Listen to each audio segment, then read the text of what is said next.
रुकिए रोके भाई साहब। क्या है? एक बात है। क्या बात है? बीच रास्ता में गाड़ी रोक दिया आप। सुनिए ना, थोड़ा मुसीबत অবিনাশ है। গানটা বন্ধ করো তো। কি হয়েছে? না মানে ম্যাডাম, আপনারা কি শিলিগুড়ি যাচ্ছেন বাই এনি চান্স? বাগডোগরা কেন বলুন তো? না আসলে আমি Trimurti film প্রোডাকশনসের production controller Sushant রক্ষিত। এই আমার কার্ড। বলুন কি বলছেন? না মানে আমাদের একটা শুটিং হচ্ছিল ম্যাডাম, তাকদা টি এস্টেটে। গতকাল প্যাক আপ হয়েছে। আমাদের একজন ইম্পর্টেন্ট স্টার আজকে বাগডোগরা থেকে ফ্লাইট নিয়ে উনি দমদম থেকে বিকেলে বম্বে পৌঁছবেন। আগামীকালই ওনার শুটিং আছে। তো আমাদের গাড়িটা খারাপ হয়ে গেছে, নতুন টাটা সাফারি, ওনার জন্যই শুধু ভাড়া করা হয়েছিল। কিন্তু কি করবো বলুন, মাঝ রাস্তায় খারাপ হয়ে গেছে, 8 ঘন্টার ওপর রাস্তায় বসে আছি। উনি এই গাড়িতে বাগডোগরা যেতে পারেন কিনা তাই তো? কে ফিল্ম স্টার? আপনার কোনো চিন্তা নেই ম্যাডাম, উনি ভীষণ জেন্টলম্যান আর দারুণ মাইডিয়ার লোক। ঠিক আছে বলুন, তবে আমাদের কিন্তু টাটা সাফারি নয়। না না ম্যাডাম, সেটা কোনো ব্যাপারই নয়, উনি অ্যাডজাস্ট করে নেবেন, সামনের সিটে বসেই চলে যাবেন। আসলে কালকে শুটিংটা পড়ে গিয়ে না একেবারে মানে ঝামেলায় পড়ে গেছি, নয়তো বাই রোড পাঠিয়ে দিতাম ওনাকে। কি ফিল্মের শুটিং আপনাদের? Tasveer double version. ফারদিন খান আর মাহিমা? এই তো দিদিভাই সব খবর রাখেন। না না ফারদিন খান নান, এটা একটা ছোট্ট সিন, গেস্ট অ্যাপিয়ারেন্স, রোহিত রায়। নিয়ে আসছি। মা ঘুমানোশ্রী যেন কোন দিকে কে জানি, হয়তো পেছনে ফেলে এসছিস।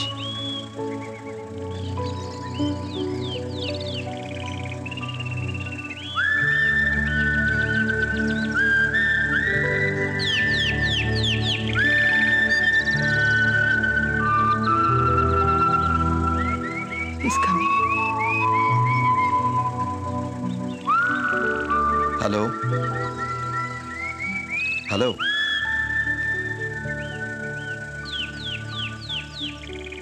হ্যালো। আর ইনি ম্যাডাম। নমস্কার, উর্মিলা চ্যাটার্জি। নমস্কার। ম্যাডাম খুব ভালো লোক স্যার, একবার বলতে রাজি হয়ে গেলেন, আপনার নাম পর্যন্ত জানতে চাননি। Very kind of you. Not at all. Abinash ticket একটু খুলে দাও তো, লাগেজ আছে তো? কিছু আছে। আমি সব তুলে দিচ্ছি, একটু এসো তো ভাই। এই পুলকেজা, এদিকে মালগুলো আনো। আসুন আসুন আসুন।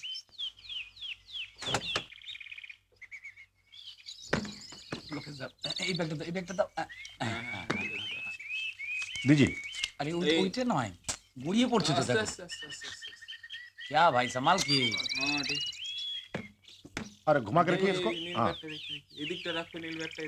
কোন দিকটাতে? এইটা তো ঠিক হলো। बड़ा बैग दीजिए। তোমার নাম কি? তিতলি। গড়িয়ে পড়ছে তো, কন্যা। পড়ে যাবে, ওটা ঠিক করে রাখো। এখানে বেড়াতে এসেছিলে? না, আমরা এখানেই থাকি, Castleton tea garden. Oh I see. আমার বাবা এখানকার ম্যানেজার। ইস, আগে জানলে তোমাদের বাড়ি গিয়ে চা খেয়ে আসতাম। আমাদের বাগানে চায়ের খুব কদর। মাসে কয়েক ক্রেট কুইন এলিজাবেথকে পাঠানো হয়। মালো তাহলেই বোঝো কুইন এলিজাবেথ আর তিতলি এক চা খায়, নাকি তিতলি চা ধরেনি এখন? আমি সামনে বছর আইসি দেব। ওরে বাবা, তাহলে তো পুরো লেডি। আমার কি আপনি বলা উচিত ছিল? সব তুলে দিয়েছি স্যার। আমার কি কিছু একটা ধরে এয়ারপোর্ট আসার দরকার আছে? না না, দরকার নেই। ঠিক আছে, একটু টেনে চালিয়ে দিও ভাই, মেকআপ করে দিও। ওকে, সি ইউ। আচ্ছা স্যার, তাহলে বন্ধ দিকে আবার দেখা হচ্ছে। দিদি ভাই, thank you madam.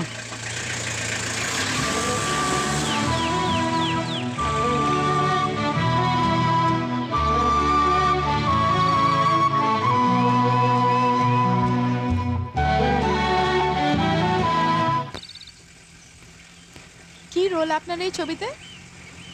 Interesting.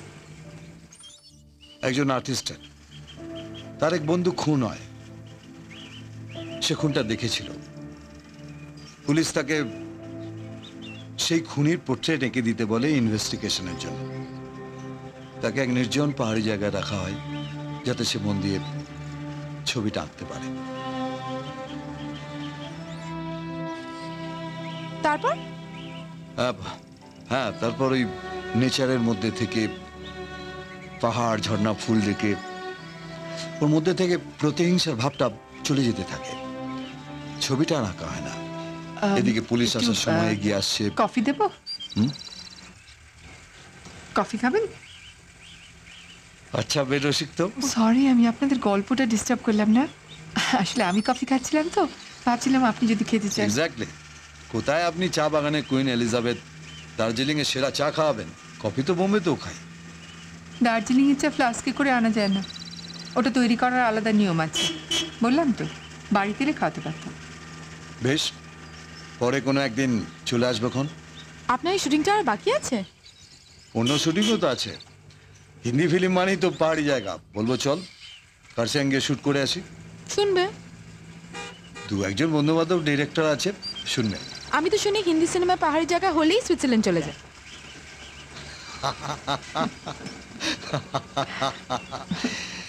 Switzerland দেখেছেন?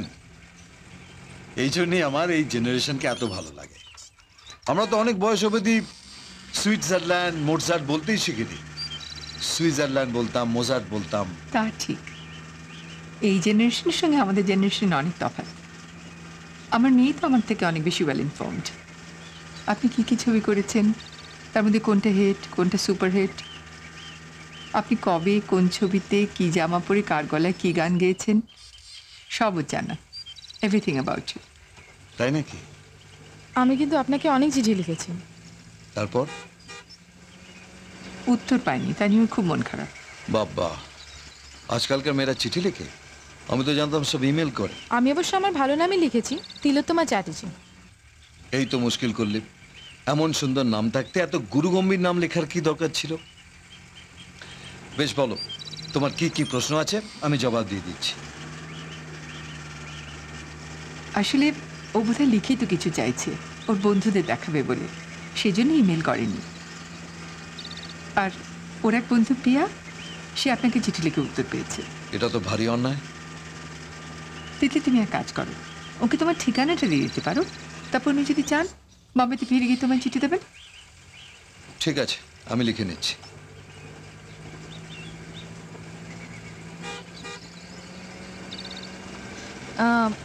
তিলোত্তমা Chatterjee, care of Amar Chatterjee, manager, Castleton tea garden. ফগটা একটু একটু করে কাটছে মনে হচ্ছে। এটা কোথায় এলাম অবিনাশ? ঘুম? जी मैम साहब। ঘুম। কি সুন্দর নাম রেখেছিল বলুন তো। শুনলেই চোখের পাতা জুড়িয়ে আসে। কাল রাত্রে ঘুমোননি বুঝে? একটু কফি খেয়ে দেখুন না, ভালো লাগবে। আমার ক্যারিয়ারে এমন একটা সময় গেছে দিনে 3 শিফটে কাজ করতে হতো, মর্নিং, আফটারনুন, নাইট। খাবার সময় পেতাম না, গাড়িতে যেতে যেতে খেতাম। দিনে বড়জোর 1-1.5 ঘন্টা ঘুমিয়েছি, ধরুন টানা 1.5-2 বছর। কষ্ট হতো না? হতো। তখন মনে হতো কেউ যদি আমায় 1 ঘন্টা ঘুমোতে দেয় তাকে 1 লাখ টাকা দিতে পারে।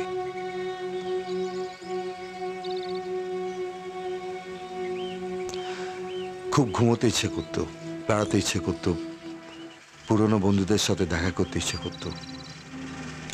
কাছে আসুন, একটু কাছাকাছি বসুন, একটা ছবি তুলব।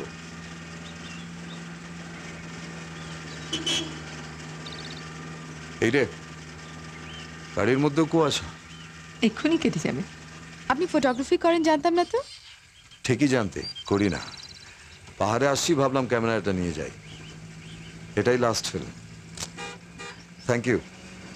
ইস, আগে বললেন না কি? যে এটা আপনার লাস্ট ফিল্ম, তাহলে আপনার সঙ্গে একটা ছবি তুলতাম। তিতলি, ওইটা একটু ঘুম মানুষ। কোথায়?